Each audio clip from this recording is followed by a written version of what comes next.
Let me bring in my friend and colleague, HLN's Erica Hill, who used to sit there at CBS, around the table with Charlie Rose on CBS this morning, and today has shared this impassioned message about the way she and so many other women have been mistreated at work. I haven't been physically assaulted, and it is really sad that I consider myself almost lucky to have avoided that. But the news of especially these past 2 days has brought back a lot of moments I realize now I had blocked out, and it has been an emotional kick to my gut, and it's also helped me find my voice. A lot of those moments I blocked out until last night, when friends and former colleagues and my husband reminded me of far too many moments they had witnessed and that I had shared. The boss who, when I was 21, told me we should go for coffee, or he just wouldn't be able to stop himself from coming across the desk to kiss me. I laughed it off at the time. I went for coffee to get out of that uncomfortable office, because I was too smart to fall for those games, I told myself. He'd put his moves on the wrong woman. Or the man who so many journalists looked up to. The one who berated me for, in his eyes, not showing enough respect to my new co-anchor by daring to join in on a segment on our show that we were supposed to do together. Or that co-anchor who made it very clear that I was in the way, who decided I would be allowed to speak on our program when he pointed at me. Imagine a 70-year-old man pointing his finger at you. That's the signal that I was allowed to ask a question. What an honor to be given the privilege of doing my job with a point every single day.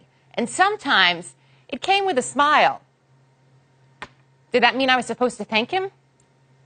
And yet I wonder whether these or any other moments were worthy of your time, because I chalked them up to no big deal, because that's what we do if we want to keep our jobs and get ahead. We don't rock the boat. Don't get so upset about a dirty old man. Stop being so sensitive. But the truth is, every single moment is worthy, because when we stay silent and when we downplay the bullying, the misogyny, the harassment, the uncomfortable moments, all we do is fuel their game. And we let them win in their quest to remind us who they believe holds all the power.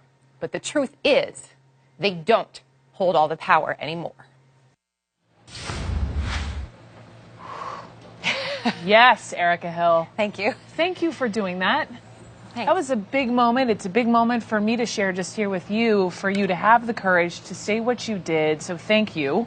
And then just when you read that Washington Post piece about Charlie Rose, about all the accusations. I mean, I had to stop a couple times when I was reading it. I think a lot of people did. It was incredibly well done, phenomenal reporting, and very detailed. And the allegations of these situations that these women put forth were, I want to be very clear, nothing that I had experienced with Charlie Rose. So but it just was a kick in the gut to think that anyone could be treated that way and could be put in that position. And it was disturbing, it was disappointing, and it made my blood boil.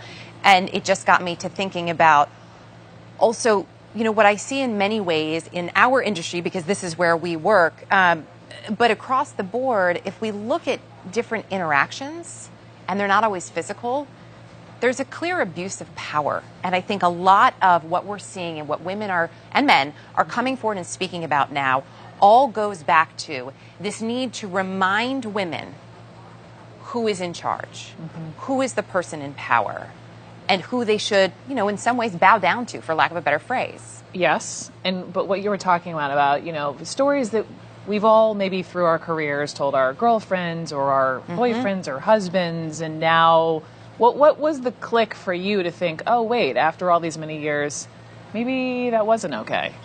Honestly, it was talking with friends. Yeah. And after I spoke with Aaron last night, I was just getting texts from friends and former colleagues, and even talking with my husband at home.